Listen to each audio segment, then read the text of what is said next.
तो जय हिंद बच्चों, कैसे हैं आप सब। आई होप आप सब बहुत अच्छे से होंगे। तो चलिए हम पढ़ रहे थे matrix exercise 3.2 chapter number 3, question number 18 तक हो गया था, क्वेश्चन नंबर 19 पढ़ना था। ठीक है, तो 19 नंबर क्वेश्चन है, इसमें दो क्वेश्चन है, एक ए है एक बी है। ध्यान दीजिएगा, दोनों एक ही तरह से बनेगा। एक मैं बता दूंगा तो दूसरा वीडियो रोककर जाकर अपना बना लीजिएगा, दूसरा भी मैं बनाऊंगा, ऐसा कोई बात नहीं है। ठीक है, तो चलिए पहले क्वेश्चन पढ़ लेते हैं क्या बोल रहा है। पहले क्वेश्चन इतना लंबा देखकर डरना नहीं है, क्वेश्चन पढ़ लेना पहले। ठीक है, बोल रहा है कि एक ट्रस्ट है फाउंडेड 30,000 रुपया मोस्ट मिनिटेड, मतलब एक ट्रस्ट में 30,000 रुपया लगाना है हमें। ठीक है, 30,000 rupees in two different type of the bonds, यानी दो अलग अलग प्रकार का बॉन्ड्स है, एक नहीं, एक ही में नहीं लगाना है, दो अलग अलग प्रकार के बॉन्ड्स में उसमें हमें क्या कितना रुपया लगाना है, 30,000 रुपया। ठीक, फर्स्ट बॉन्ड्स पे 5% इंटरेस्ट, यानी पहला बॉन्ड जो है वो कितना परसेंट इंटरेस्ट दे रहा है, 5% का। फिर उसके बाद एंड द सेकंड बॉन्ड्स पे 7% इंटरेस्ट, एंड दूसरा जो बॉन्ड है वो क्या दे रहा है, ज्यादा दे रहा है, 7% इंटरेस्ट दे रहा है। ठीक, कोई बात नहीं।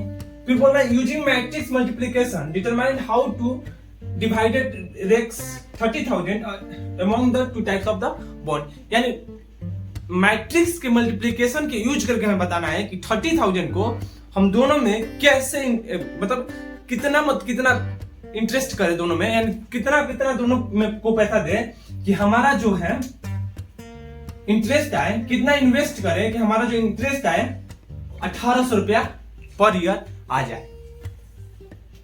दो चीज, अभी तीन चीज क्वेश्चन से पता चला, हमारा अमाउंट कितना है 30,000, दूसरा चीज पहला दे रहा है कितना 5% का इंटरेस्ट, दूसरा फिर उसके बाद दूसरा कितना दे रहा है 7% रहते हैं। तीन चीज पता चला। और हमारा जो मतलब इंटरेस्ट आ रहा है वो कितना 1,800 का आ रहा है। ठीक, यानी 1,800 का आ रहा है। तो हमसे पूछ रहा है कि ऐसा मतलब हम कितना रुपया दे कितना का हमारा इंटरेस्ट आ जाए। अब हमें पता क्या नहीं है, हमें पता ये नहीं है कि कितना पैसा हमें पहले को देना है, कितना पैसा दूसरे को देना है। ठीक है, नहीं पता है हमें। ठीक है, मान लेते हैं, लेट कर लेते हैं, क्या लेट कर लेते हैं, लेट कर लेते हैं invest in first bond, invest in first bond is equal to X. First bond में जब हम इंटरेस्ट गए कितना x। ठीक, देन सेकेंड बॉन्ड में कितना हो जाएगा, जब फर्स्ट बॉन्ड टोटल हमारे पास कितना है 30,000 फर्स्ट बॉन्ड में 30,000, सॉरी टोटल हमारे पास 30,000 है। फर्स्ट में हम x को दे दिए, x जो भी हो, तो सेकंड में कितना बचेगा, यानी 30,000 में से जितना दिया उतना घट जाएगा, यानी सेकंड बॉन्ड में कितना बचेगा 30,000 माइनस x, जितना दिया उतना बचेगा ना, तो 30,000 माइनस x बचा। ठीक है, वहां तक लिख दिया। और हमारा टोटल इंटरेस्ट जो है ए वाला बना रहे हैं, ए के लिए हमारे पास इंटरेस्ट कितना है, इंटरेस्ट कितना है 1,800 यानी 1,800। ठीक है, तो अब देखिए हमें मैट्रिक्स का यूज करना है। अब फर्स्ट वाले का ये तो हो गया, ये आप देखिए इंटरेस्ट कौन कितना दे रहा है, इंटरेस्ट फर्स्ट वाला इंटरेस्ट कितना दे रहा है, फर्स्ट बॉन्ड पे 5% इंटरेस्ट बोल रहा है, फर्स्ट बॉन्ड पे 5% एंड सेकंड बॉन्ड कितना दे रहा है 7% इंटरेस्ट, 7% इंटरेस्ट। तो हम यूज करके देखते हैं। तो पहला हमारा हो गया, देखिए मैट्रिक्स कैसे बनाते हैं, x लेंगे पहले का और दूसरा का कितना हो जाएगा 13,000 माइनस का x। ठीक है, अब ये देखिए पहला कितना परसेंट दे रहा है 5%, पहला का 5% और दूसरा कितना 7%, तो 7 का 7%। ठीक है, अब इसे देखिए, अब ये करते हैं x का x, ये कितना हो जाएगा 30,000 माइनस का x। अब परसेंटेज को हमें अंक में चेंज करना है, तो पता है परसेंटेज का वैल्यू कितना होता है 100, यानी इसे हो जाएगा 5/100 और ये हो जाएगा 7/100।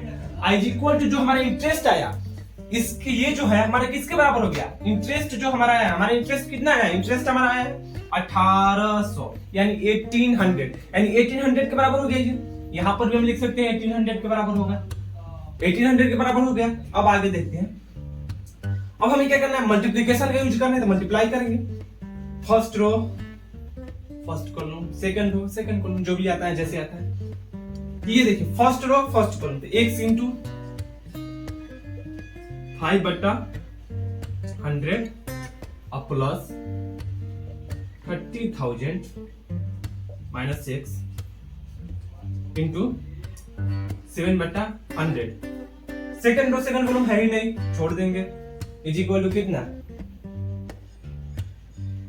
1800 यानी 1800। अब देखिए, अब जोड़ेंगे ये 5x/100 प्लस ये मल्टीप्लाई 21, एक 0 2 0 और एक 3 0। इक्यावन गाय से 1000 10,000। ठीक है, हो गया। 7 3 जा 21 और ये 3 4 0 का 4 0 बटा 100 minus 7x/100 is equal to 18 पर 2 0। बस कुछ नहीं कि इससे अंदर मल्टीप्लाई कर दे कोष्टक के अंदर। ठीक है, अब देखेंगे अगर कटाना चाहेंगे तो कटा भी देंगे, लेकिन ये नहीं कटेगा। ठीक है, कोई नहीं कटेगा तो क्या हो गया, कटेगा नहीं, कटाइए। 2 0 से 2 0 खत्म, 2 0 से 2 0 खत्म। चाहे रहने दीजिए ना, एक ही साथ एलसीएम लेकर बना देंगे। वैसे कटा कर भी बना सकते हैं, लेकिन एक ही साथ एलसीएम लेकर हम लोग बना देते हैं। ठीक है, 100 हो गया इसका एलसीएम। ठीक है, अब देखिए ये कितना हो गया 5x, ये कितना हो गया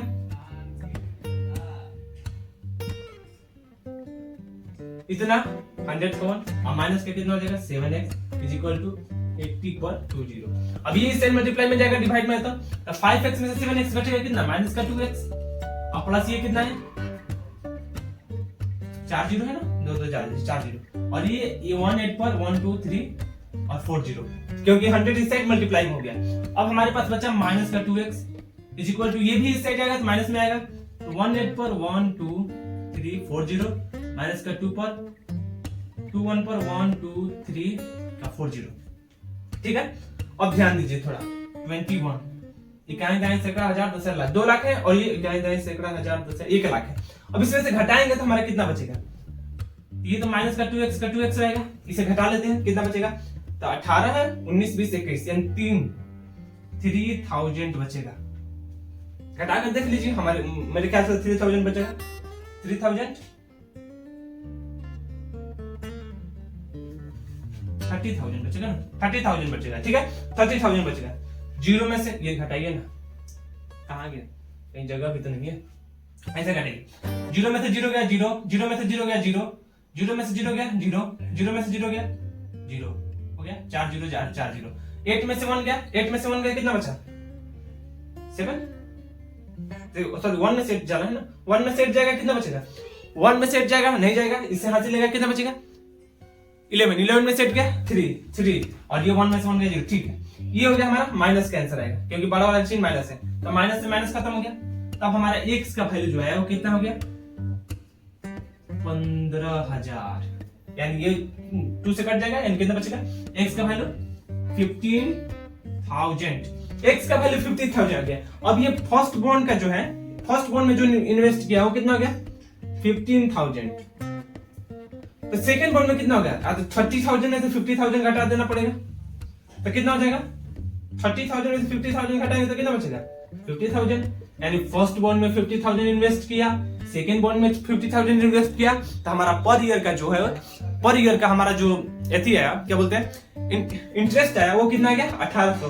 फर्स्ट में भी 15, फर्स्ट में 15,000, सेकंड में भी 15,000, दोनों इन्वेस्ट करेंगे तो पर ईयर का हमारा जो इंटरेस्ट आएगा वो कितना आ जाएगा, इंटरेस्ट 1800 रुपए आएगा।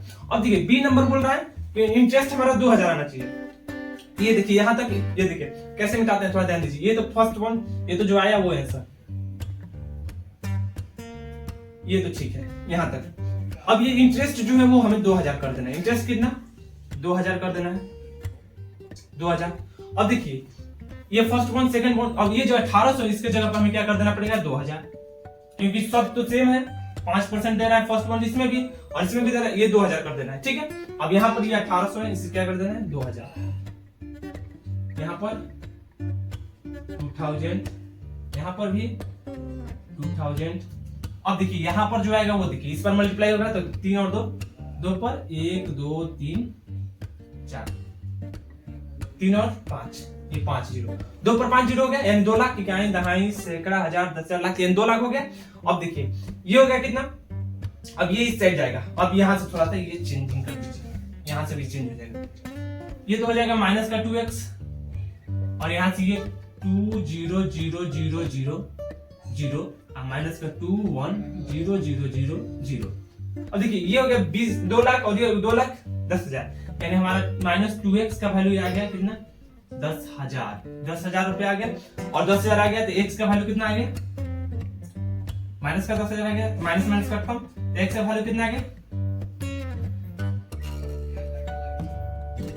x का वैल्यू कितना आ गया 2 लाख है ना, 2 लाख में से 10,000 ठीक है 10,000, x का वैल्यू कितना आ गया 5,000 रुपए, x का वैल्यू हमारा आ गया यहाँ पर 5,000 रुपीज, 5,000 रुपए। तो फर्स्ट बॉन्ड को इन्वेस्ट करना पड़ेगा कितना 5,000 रुपया 5,000 एंड सेकंड बॉन्ड को इन्वेस्ट करना पड़ेगा वो कितना, तो 5,000 में से 30,000 में से 5,000 घटा देंगे यानी 25,000। सेकंड बॉन्ड को इन्वेस्ट करने का पड़ेगा 25,000 और फर्स्ट बॉन्ड को कितना 5,000। इस तरह से निकलता है हमारा क्वेश्चन नंबर 19। ठीक है 19 हो गया, उम्मीद है कि क्वेश्चन नंबर 90 समझ में आएगा। चलिए अब 90 के बाद क्वेश्चन नंबर 20 देख लेते हैं इसी में। चलिए क्वेश्चन नंबर 90 के बाद क्वेश्चन नंबर 20 देख लेते हैं। क्वेश्चन नंबर 20 जो है वो कह रहा है कि क्या है the book shop of a particular school has 10 दर्जन केमिस्ट्री बुक। एक बुक शॉप है उसके पास क्या है 10 दर्जन केमिस्ट्री बुक है, 8 दर्जन है फिजिक्स बुक, 10 दर्जन है economics book. Their selling price are मतलब 80, 16 और 40 रिस्पेक्टिवली, यानी इसका सेलिंग प्राइस जो है वो 80 रुपया है, 16 रुपया और 40 रुपया है रिस्पेक्टिव मतलब लगता है, यानी रिस्पेक्टिवली क्या हो गया मतलब जैसे देखो पहला केमिस्ट्री है तो केमिस्ट्री का 80, फिर उसके बाद फिजिक्स है तो फिजिक्स का 60 और उसके बाद क्या है इकोनॉमिक्स का 40 रुपया। Find the total amount of the book shop will receive from the selling all the books using the matrix। अब देखिए हर एक बार समझ में आया होगा कि using the matrix क्यों बोलता है, क्योंकि इसे अलग तरीके से हम निकाल सकते हैं, लेकिन मैट्रिक्स पर है तो मैट्रिक्स की यूज करके हमें निकालना है कि टोटल प्राइस कितना मिला होगा जो सेल किया है, यानी सेल्स ऑफ जो है उसे कितना मिला होगा। ठीक है बना देंगे, कोई बड़ी बात तो है नहीं। पहले तो हम देखेंगे कि हमारे पास क्या है कितना बुक है। बुक हमारे पास है एक केमिस्ट्री का 10 दर्जन, 8 दर्जन हो गया फिजिक्स का और 10 दर्जन हो गया किसका इकोनॉमिक्स का, यानी हमारे पास बुक जो हो गया वो क्या हो गया 10, 8 और 10, 10, 8 और 10 ये है ना। अब इसका जो प्राइस है वो क्या हो गया, प्राइस ऐसे लिखते हैं, उसमें भी लिखे थे प्राइस ऐसे, इसका प्राइस का इंटरेस्ट ऐसे लिखे थे ना, इंटरेस्ट कितना हो गया ये पहले वाले का 80, दूसरे वाले का 60 और तीसरे वाले का 40 ये हो गया। तीस तरह से हम इसका मैट्रिक्स निकाल देंगे, वो हमारा क्या हो जाएगा आंसर हो जाएगा, टोटल प्राइस आ जाएगा हमारा। लेकिन एक थोड़ा सा दिक्कत होगा, क्या होगा क्योंकि यहाँ पर 8 है ना, 8 के साथ क्या है दर्जन लगा हुआ है, यानी एक दर्जन में कितना होता है 12, एक दर्जन में 12 होता है, यानी एक दर्जन है तो हर एक चीज में यहाँ पर हमें 12 से मल्टीप्लाई भी करना पड़ेगा। ठीक है अब समझ में आया 12 से क्यों मल्टीप्लाई किया, क्योंकि एक दर्जन लगा है, हर एक चीज में दर्जन लगा है, यहाँ पर दर्जन है यहाँ पर दर्जन है, तो एक दर्जन में 12 होता है इसलिए हमें 12 से मल्टीप्लाई करना पड़ा। ठीक है अब करते हैं ये 12 रहने देंगे, पहले ये इंटर का अंदर का मल्टीप्लिकेशन करते हैं। फर्स्ट रो फर्स्ट कॉलम यानी एक ही है, फर्स्ट रो ही अब फर्स्ट कॉलम ही है, first row first column 10 into 80 plus 8 into 60 plus 10 into 40 और फर्स्ट रो सेकंड कॉलम है ही नहीं, रहने देंगे 12 8 पर 2 0 ये कितना हो जाएगा ये 60 है ना, 16 को नहीं 60 ये कितना हो जाएगा 48 पे 1 0 और प्लस ये 4 पर डबल 0, अब 12 पे 12 हो गया, ये कितना हो गया 0 8 और 8 8 60 हो गया ना, 8 8 16। ठीक है अब इसके बाद ही हो जाएगा 12 into 16 80, 16 80 और 12 से मल्टीप्लाई कर देंगे तो 16 80 into 12 कितना हो जाएगा 0 6 3 और ये हो गया कितना 3 और ये हो गया 0 8 6 1 और ये हो जाएगा 0 6 और ये हो जाएगा कितना 1 0 2, यानी इसका वैल्यू हो जाएगा 20160। ये मल्टीप्लाई करके चेक कर लेना इतना आएगा। ठीक है और इस तरह से हमारा टोटल क्या हो गया, ये क्या हो गया हमारा टोटल प्राइस हो गया, टोटल प्राइस कितना देना पड़ेगा बुक वाले को 20,160 रुपीज। ठीक है, इस तरह से ये बहुत सिंपल क्वेश्चन था, ऐसे निकालते। प्राइस को याद रखना, प्राइस को हमेशा ऐसे रखना, बुक को ऐसे रखना। ठीक है, इस तरह से बन सकता है। अब ये 12 से मल्टीप्लाई क्यों किया, क्योंकि डजन में था, तो डजन को हमें यूनिट में चेंज करना है, इसलिए करते हैं। ठीक है, अब ये देखिए 21 नंबर क्वेश्चन देख लेते हैं। 21, 22 दोनों ऑब्जेक्टिव क्वेश्चन है, खत्म कर देते हैं आज। तो 21 नंबर क्वेश्चन देखते हैं इसके बाद। ठीक है, क्वेश्चन नंबर 20 के बाद क्वेश्चन नंबर 21 और 22 देख लेते हैं। तो चलिए 21 पहले देखते हैं। तो 21 जो बोल रहा है वो बोल रहे हैं कि एक नोट दिया हुआ है, पहले देखिए 21, 22 के लिए एक नोट दिया हुआ है, जो ऊपर लिखा हुआ है ऊपर लीजिएगा। वो लिखा है कि assume x y z w and p are the matrix of the order. पहला ये, दूसरा ये, तीसरा ये, चौथा ये, इतने ऑर्डर के मैट्रिक्स है। यानी x के लिए यदि हम माने तो x के लिए क्या है, x का जो ऑर्डर है वो क्या है 2 into n का। y का जो ऑर्डर है वो क्या है 3 into k का। और z का जो ऑर्डर है वो क्या है, z का ऑर्डर है क्या है 2 into p का। और उसके बाद w का जो ऑर्डर है 2n into k का। w का जो है वो क्या है n into k का। और एंड जो हमारा क्या बचा p का जो ऑर्डर है, p का ऑर्डर वो क्या है, p का ऑर्डर है p into k का।